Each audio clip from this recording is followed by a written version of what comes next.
Hey there, it's Steve from Serious Keto, and in this video, we're going to do a little keto on a budget as I show you just how much you can get out of a $5 rotisserie chicken.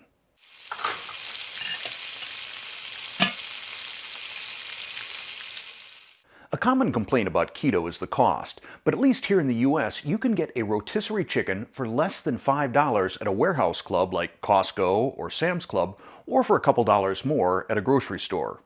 And while you could just eat a rotisserie chicken straight up as a meal, I prefer to break it down. That allows me to use it for a meal, or as an ingredient in another dish, or as a snack, and when I'm done, I still have a chicken carcass that I can use to make a wonderful chicken broth packed full of collagen. Now, while you could use a knife to break down the chicken, I prefer to use my hands. I just find that it works a lot better, especially when working around bones. I can get into certain nooks and crannies, and it also allows me to feel if there's anything in there, like a little chunk of cartilage or something that I don't want in the meat, and I can pull that out. Now, one thing you'll notice is I do wear in this video a pair of disposable vinyl gloves. This is not necessary, it's just something that I've got kind of going on. I wouldn't call it a phobia, just sort of an aversion to having fat or grease or oil on my fingers. I'm a very wash my hands sort of person, and by wearing the gloves, that's not a concern for me. So certainly if you don't have that particular aversion, you can just use your bare washed hands. But if you'd like to get some of those gloves, I will link to them down in the description below. And with that, let's break up a chicken. Now this chicken has been in the fridge for a couple of days, so it doesn't look super duper pretty. But we're going to start by taking care of the legs and thighs, just sort of twist and pull. We've got one drumstick, and our thigh, mostly just bone, but that's alright because we're going to be using that for shredded chicken and broth. Here we have our second drummy, and our other thigh, we got a little more meat off of that, but what I'm after right now is the skin. We'll set that aside, we'll talk about that later. Meanwhile, we'll strip off the rest of the meat from the thigh bones and move on to the wings. Now, I'm a flats guy. I really don't care about the drummies. Those will wind up going in the broth. But we'll just peel off our two flats, and there we have our wings. Next, we're going to pull the skin off the remaining chicken. And you want to try and do this in as big a chunks as you can, because we're going to bake these a little bit later and basically make chicken crisps. They almost taste like bacon. With the chicken skin taken care of, now we're going to do the breasts. And here you just want to dig in right near the breastbone and pull.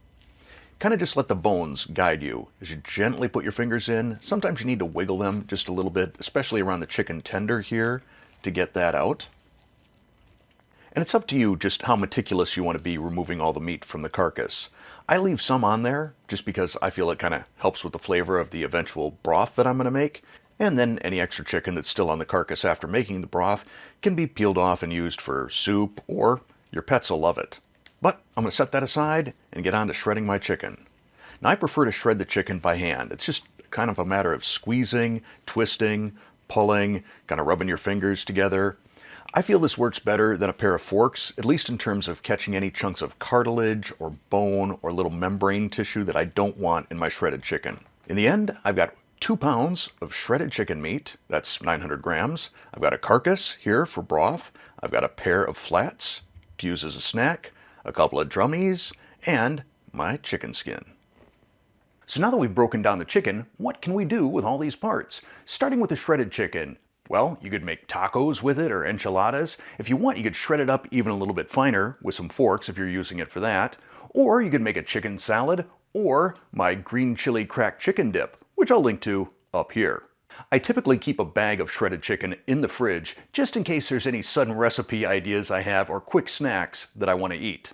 And of course, you can also put them in a Ziploc bag or a vacuum sealer bag and freeze it for future use. In terms of the wings, these are more of a quick snack since I've only got 2 of them, unless you're breaking down multiple chickens. I just throw them into the air fryer for about 4 minutes at 380 degrees Fahrenheit, and I've got some wings. For the drumsticks, eat them however you want. I think my mom used to eat them cold, if I recall correctly, as a child. But what I prefer to do is brush them with a little bit of my Keto barbecue sauce, which, again, I'll link to up here, and put them in the air fryer for probably around 5 or 6 minutes. As for the chicken skins, usually what I will do is I will just cook them up. I'll bake them on a piece of parchment until they start to get crispy and use them as a snack. Now, one of the things I've heard some keto content creators will do is take the chicken skins and basically use them like a wonton wrapper to make crab rangoon. I haven't tried this, but this sounds like an interesting idea. Just make sure that if you want to try that out, you're pulling off as big a pieces of skin as possible. And lastly, we have the carcass, which we can use to make bone broth. You could do this in an Instant Pot or pressure cooker. I prefer to use a crock pot or slow cooker for about 12 hours, just because I love the way it makes my house smell. If you have other ideas or suggestions for a broken down rotisserie chicken, I would love to hear about them. Let me know down in the comments below. But that is going to be it for this video.